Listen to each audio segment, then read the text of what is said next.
আসসালামু আলাইকুম রহমতুল্লাহ। আর RT Bangla news, সাথে আছি আমি শাহবাজ।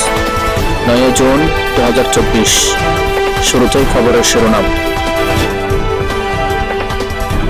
রোহিঙ্গাদের বিরুদ্ধে গণহত্যাকারী অপরাধ তদন্ত করতে স্বাধীন তদন্ত দল গঠন করতে এবং সংখ্যালঘু রোহিঙ্গাদের রক্ষার জন্য সৈন্য মোতায়েন করতে ARSPH দাবি জানিয়েছে।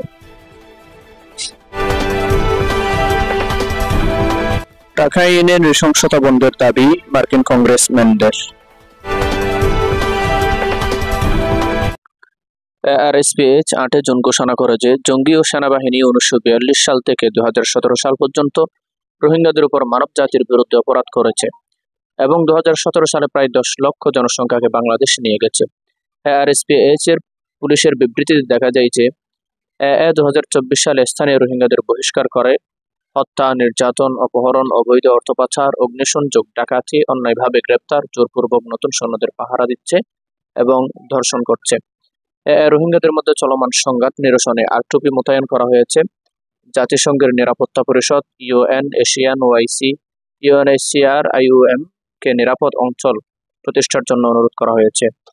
17 মে বুথিডং শহর ধ্বংস করার পর খবর বাড়ছে হাজার হাজার রোহিঙ্গা কালো ঘরে পুড়িয়ে অনেক যুবক মারা গেছে।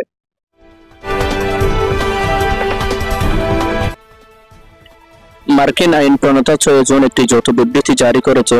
রাখাইন রাজ্যে সহিংসতা বৃদ্ধি পাওয়ায় রোহিঙ্গাদের বিপদ নিয়ে তারা বিশেষভাবে উদ্বিগ্ন নন। সিনেটর জেফ মার্কলে এবং সেনেটর পররাষ্ট্র বিষয়ক কমিটির সদস্য গ্রেগ ডব্লিউ মিক্স তার সহ প্রকাশিত। মিয়ানমারের সেনাবাহিনী এবং রাখাইন রাজ্যের সকল সশস্ত্র সংগঠন অবিলম্বে যুদ্ধবিরতি এবং নিষ্ঠুর কাজ বন্ধ করার দাবি জানিয়েছে। মার্কিন কংগ্রেসম্যানদের ঘোষণার পর হাজার হাজার রোহিঙ্গাকে টার্গেট করা হচ্ছে এমন খবরে চুপ থাকতে পারছে না মিয়ানমার মিলিটারি কাউন্সিল ও রাখাইন আর্মি।